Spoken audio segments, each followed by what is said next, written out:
Magandang araw mga kaibigan. Pag-usapan pa rin natin ngayon ang viral issue sa social media. Yung bangayan ni First Lady Liza Marcos at VP Sara. So, inamin ni First Lady Liza na offended, nasaktan siya sa mga ginagawa ni VP Sara.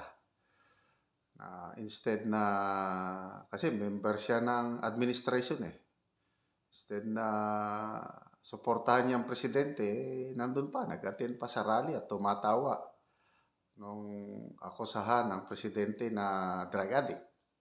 Okay, so marami na ang kanya-kanyang comment nito. Marami na ang nakisawsaw. Ito, may nagpadala sa akin ng post. Si ex-Senator Ping Lacson, nag-comment na rin siya. Ito po yung exchange of comments ng isang chat group. Hindi ko alam kung anong chat group ito. Basta ito, exchange of comments ni Senator Ping Lacson at saka isang Gil Carlos. So obviously, ang pinag-uusapan yung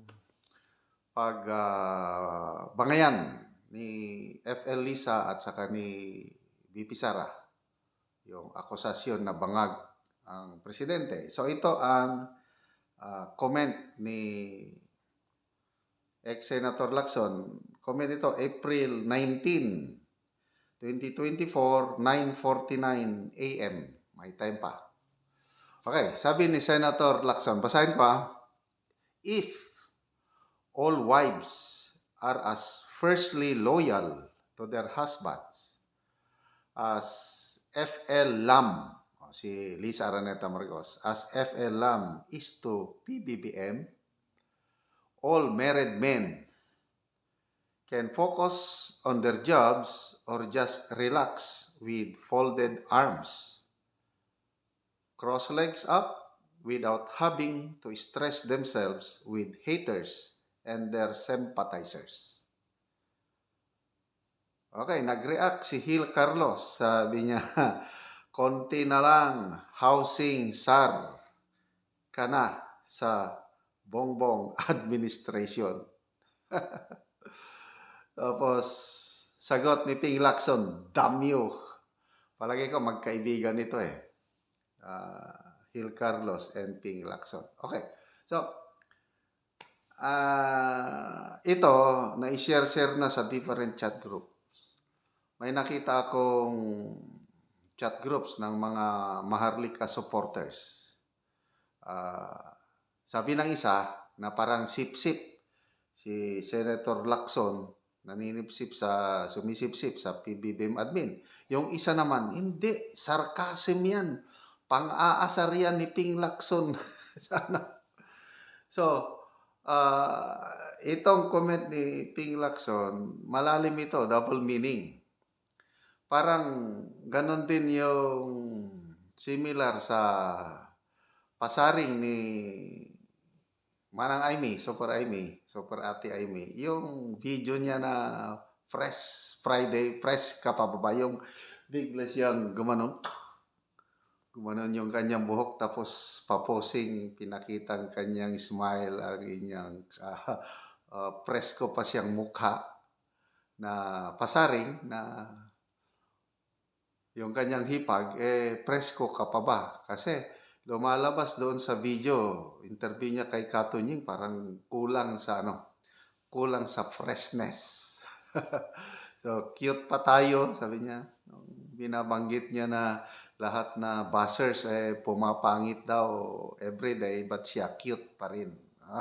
So, yun yung banat ni Super Ate Manang Aimee, fresh ka pa ba? Si VP Sara naman, mangga gamit. Ganun, medyo malalim ang wala siyang binanggit na pangalan. Kaya lang, bahala ng netizens pag-interpret, maraming nag-i-interpret na ang manggagamit yung First Lady Liza. Ito kay Ping, Parang kung tignan mo na pinupuri niya yung loyalty, yung support ni First Lady Lisa kay PBBM. So kung ganyan ka-loyal ang mga wives, ay di walang problema ang mga husbands. Ganon ang dating. But, uh, to me, more on, more on pang-aasar. Kasi alam ko yung, di ba, nung last election, magkalaban sila sa politika. Natalo lang si Ping Lacson eh. Kaya lang, after na natalo na, natapos na ang election, nag-concede si Ping Lacson, then tahimik na siya. May mga grupo ng retired officers sa armed forces. Yung August 21, September 21, September 21 Reform Movement. Storm ang tawag. Itong mga retired officers, pinapangunahan ni General Reo, yung DICT Secretary panahon ni PRRD. Nag-protest sa harapan ng COMELEC dahil sinasabi nitong grupo ni General Reo, IT expert ito na kaduda-duda yung resulta ng elections noong 2022. Dahil in just 1 hour ata lang yun, posible na may 20 million votes na pumasok. So, kine-question ng grupo ng Storm, September 21 Reform Movement, mga group of retired military officers, yung election. Si Senator Ping Lacson, invited siya na siya maging speaker, siya ang magsalita sa rally na yun. At sinabi ni Senator Lacson, ex-Senator Lacson, na gusto sana niyang mag-attend. Naniniwala siya sa kausa, sa pinaglalaban sa grupo ni General Reo. But then, sabi ni Senator Lacson, ex-senator, nag-decline siya out of delikadesa. Bakit? Kasi losing candidate siya eh. Kung pupunta siya doon, parang lumalabas na may personal interest siya dahil natalo siya eh. Kaya hindi siya nag-attend. But then, nabasa ko ito sa article sa mainstream media eh. Gusto niyang mag-attend. Ibig sabihin, nakikisimpatize siya doon sa reklamo ng mga retired military officers niya. There is something fishy sa resulta ng election noong May 2022 na nagtugma doon sa affidavit ni Attorney Glenn Chong na 3 beses nakipag-meeting si then Attorney Lisa Araneta Marcos sa mga matataas na opisyales ng Smartmatic.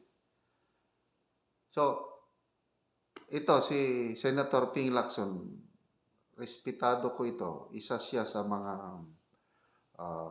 one of a kind na mga public officials dahil panahon niya hindi makalusot yung budget kung hindi niya utingkayin. Kaya bibihira ang mga singit na budget o unprogram kasi nandyan ang isang Senator Lacson na tinitignan yung hindi masayang yung pera ng taong bayan sa mga unprogram So ngayon, yun, lately nagkaroon na rin siya ng Facebook basta may vlog na siya eh. Na yun dinidetalya niya, nagpapaliwanag siya tungkol sa proseso ng budgeting at marami akong naintindihan sa kanyang paliwanag na ibang-iba ngayon. Hindi na siya maligaya lalo na itong 2024 na budget. Ang daming isiningit ang program funds. Estimated halos 700 billion pesos inilagay sa budget. Yun na yung tinatawag na pork barrel na naiba lang ang pangalan, ang program. Kaya believe ako dito kay ex-Senator Ping Lacson.